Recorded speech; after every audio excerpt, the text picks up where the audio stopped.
kayaknya masih butuh proses lagi ya untuk menuju yang orang pengen menginginkan adalah people power. Iya, itulah yang belum ada pemimpin ya, baik dari menjadi role model ya. Ya, karena tidak ada satu keberanian, mereka sudah terbiasa dengan keadaan konsumtif. Ya. Konsumtif ini yang memperlemah perjuangan. Idealismenya itu kendor.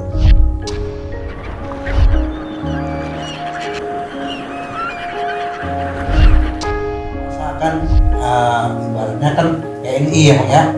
Partai berkuasa, ya partai berkuasa itu. Pemenang lah ibaratnya waktu itu. Iya TNI. TNI. Sama Mas Suni kan sudah dibubarkan. Ya. Nah itu suasana seperti itu bisa nggak Bang? Sama nggak suasananya seperti sekarang ini? Katakanlah yang menang sebagai kontestan pemilu ada kan partai nasionalis Bang. Ya. Yang pada faktanya turunan yang ada ya, kita juga lihat ada kemiripan ya. Ada kemiripan. Itu nggak bisa dipungkiri ya? Nggak bisa dipungkiri. Mengapa? Ada kemiripan. Semua dari 9 fraksi, 7 fraksi udah bergabung. Oke, udah deal ya? Deal. Karena politik semua saling mendukung, cuma 2 fraksi. Dan didukung sama oligarki pula ya? Oligarki. Bayangin, dengan cuma 2 partai politik, PKS sama Demokrat. Selebih udah bergabung, saya pun juga kecewa. Jadi tidak ada check and balances. Padahal kita presidensial. Ya. Gayanya gaya parlementer. Jadi Jadi presiden dan perdana menteri. Yang mana presiden, yang mana perdana menteri di situ. Bang, Ya. kami kan ibaratnya anak muda nih. Ya. Yang pada saat zamannya yakin anak muda ya? Ya, udah sebenarnya dari abang muda lah. Iya benar. Kan mengalami Oke. masanya abang ini. Ya. Sekarang abang mengatakan tadi suasana hampir Hampir sama. Nah, Mirip. ya, bisa aja Pembentukan kita lihat kan, pada saat itu kan memang kiblat kita sering dipengaruhi oleh ERC ya. Ya. Kalaupun sekarang kan juga hampir utang-utang kita banyak dari ERC. Ya kemarin tuh negara sebelah terkabul presidennya kan karena utang sama negara ERC Ya. juga kan. Ya. Nah, menurut abang dengan suasana abang dulu bisa ibaratnya menumbangkan atau rezim yang dulu, gimana kondisi sekarang ini anak muda atau mahasiswa lah, apalagi dulu kan katanya zaman abang dulu mahasiswa UI yang bergerak nih. Nah kira-kira apakah abang melihat ada pergerakan lagi nggak dari anak UI seperti itu? Kalau saya lihat sekarang terjadi apa itu benar atau tidak mahasiswa BEM ini. Kalau saya mendengar apa iya atau tidak, itu sudah didanai mereka militarisasinya itu sudah tidak seperti kami dulu sebagai mahasiswa, udah konsumtif. Jadi oleh karena itu keberanian yang bisa yang merombak struktur pemerintahannya adalah mahasiswa. Di mana-mana negara ini mahasiswa. Kalau barang pekerja, serikat buruh segala macam mereka sudah berkeluarga. BEM inilah dan pemuda inilah yang karena dia mengemban tridharma perguruan tinggi dia pegang itu. satu. Yang kedua, dia tidak terikat dengan Ya. keluarganya. Ya. Dia badan sebatang kara. Ya. Seperti saya, anak Rahman. Saya nekat. Cari uang pun saya tinggalin. Saya demo tempat Subandrio, Kementerian Luar Negeri. Saya demo kemana? Ke istana. Padahal saya berdagang juga. Dagang saya tinggalin. Saya kirim barang ke Medan. Saya dagang, saya cari untuk kesejahteraan keluarga. Saya ibu Berarti abang masih yakin dengan semangat Kekuatan dari mahasiswa ya. Ya. Padahal di tengahnya setelah masa abang itu kan ada namanya masa 98 Ya. dengan menurunkan Soeharto. Ya. Itu kan mahasiswa lah. Kalau berkaca dari misalnya kayak di mana yang kemarin baru yang Raja Paksa di Sri Lanka. Itu kan juga bukan mahasiswa kan? itu people power. Nah, Itu people power. People power sama kayak Filipina. Kayak Saya Filipina. kerja di Filipina di situ dulu. People power waktu Marcos jatuh. Ya. Saya di sana dulu tuh. People power. Kalau udah people power turun, Udah selesai. Ya, seharusnya bisa dipelajari dengan peristiwanya Filipina ya. Ya. Dari people powernya Filipina atau ke belakang dulu ada revolusi Iran tahun 1979. Cuma kita ini sudah berkali-kali mencoba. Kalau di grup mereka cuma bilang, tapi kalau ini nggak hadir. Ketika ikut aksi yang modalnya apa, mungkin menurunkan BBM, sembako, minyak goreng, macem-macem lah gitu. Kita ini kayaknya masih butuh proses lagi ya untuk menuju yang orang pengen menginginkan adalah people power. Iya, itulah yang belum ada pemimpinnya, baik dari Menjadi role model ya. Ya, karena tidak ada satu keberanian, mereka sudah terbiasa dengan keadaan konsumtif. Ya.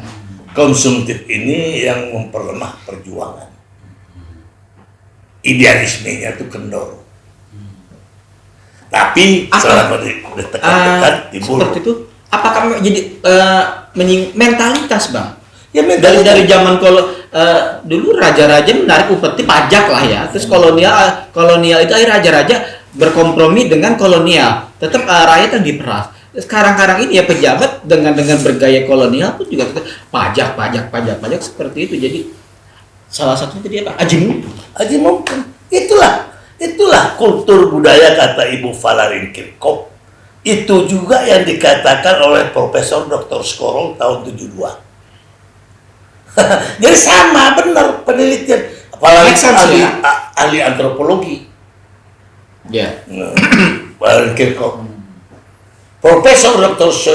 Skorol di Belanda, dekan saya fakultas sosiologi, dia orang sosiolog. Jadi aji mumpung. Kenapa aji mumpung? Diciptakan tidak ada jaminan sosial. Apakah itu tidak ada jaminan sosial tuh untuk masa hari tua mereka, penyelenggara negara ini. Jadi di dalam bekerja itu cari kesempatan, berswadaya, berkarya, pandai-pandai mulah tutup mata. Apakah tipikal negara-negara berkembang, Bang, yang negara-negara berkembang, negara yang pernah dijajah sama bangsa Eropa, tipikalnya seperti itu, kayak Indonesia, Filipina, Amerika Latin? Enggak juga. Seperti Malaysia, kok bisa? Malaysia bisa. Kok bisa Malaysia? Gak usah jauh-jauh. Tapi yang dijajah siapa? Inggris. Commonwealth. Ya. Terus kita ini waktu habis merdeka, saya dengar itu, tahu nggak? Udah capek kita dijajah sama Belanda. Makanya istilah orang dulu seperti kuda lepas dalam kandang. Nendang sana, nendang kemari. Dulu berjuang melawan Belanda. Aksi polisional kita di hutan, nyamuk sebesar kodok. Ya. Karena kita kapan lagi? Gua merdeka, gua kuasa, gua punya pistol, gua punya kedudukan. Nah, itulah. Jadi mental itu terbawa-bawa. Nah, terbawa-bawa. Dari kecil teranja-anja, sudah besar terbawa-bawa. Ya, istilahnya kalau ada senioritas ketika junior masuk di ponco. Itu kan terus seperti itu polanya kan. Polarisasinya seperti itu. Ya, seperti itu. Berarti pendidikan sejarah perjuangan bangsa PSBB zamannya kita dulu itu sekolah yang sekarang sudah tidak ada. Berarti memang harus ada kembali. Betul. Saya pernah jadi volunteer guru SMA di Babakan Madang. Bogor, Sentul ya. Sentul Babakan. Kepala yang punya sekolah tuh Kiai. Dekat saya sama dia tuh Kiai Haji Kalik, orang Jawa Timur. Pemikirnya sama pemikiran saya. Nah, dia gurunya SMA. Sampai saya bangunkan sekolahnya. 3 kelas. Tanya Asluddin tahu. Ada berhasil saya bangun sekolah. Ada, boleh nanti sekalian saya bawa ke sana. Saya ngajar ada sebulan di sana. Apa ya? Saya senangnya sejarah. Ilmu bumi, kalau sekarang geografi. Itu saya kuasai dari mulai SMP, SMA dulu. Luar kepala sama saya. Saya tes, saya tanya orang.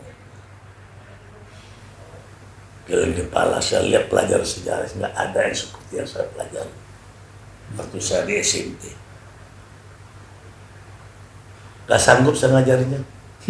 Bayangin, peralatan saya map peta itu yang bagus saya taruh, saya sumbangkan di situ. Yang mana negara Mongolia, mana nggak ada yang tahu, tak semua. Apalagi, oh iya. Itu dalam geografi ya. Kalau saya tuh apal peta buta tuh hasilnya negara ini pun tahu saya. Saya tes mereka tuh SMA, saya SMP itu ilmu bumi 18 itu saya. Jadi itu yang membuat saya suka ke Eropa, sekolah saya tuh. Nah, jadi motivasi anak-anak ini tidak dibuat seperti guru yang mendidik saya dulu. Grand design sudah berubah. Udah berubah. Kalau tiap hari Senin kita naik bendera. Iya. Guru kelas 1 SMA sekolah bercerita tentang London, sekolah di London. Berapa indahnya, kemanusiaan, human right di London. Bebas berbicara, ada namanya lapangnya Hyde Park.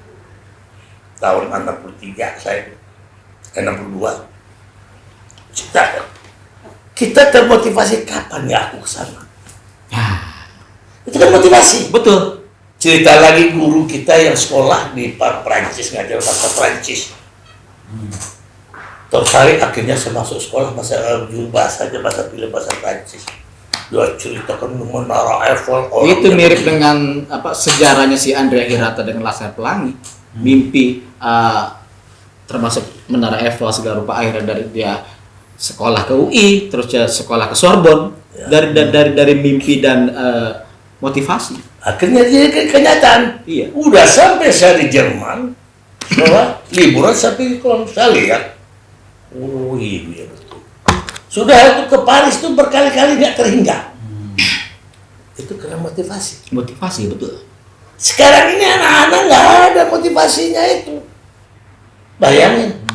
Nah, peran kita nih sebagai senior atau sebagai orang tua, motivasi apa sih yang bisa mengena dengan generasi sekarang, generasi gadget, generasi game itu? Karena kan kita berseberangan dengan pemikiran ya, dengan generasi yang sekarang yang sudah segala sesuatunya belajar pun dari itu dah perlunya di waktu jadi rebung, jadi mahasiswa, jadi pelajar ini dididik, gadgetnya itu dikasihlah pelajaran, masukkan itu dari Menteri Pendidikan PDK harus buat sistemnya.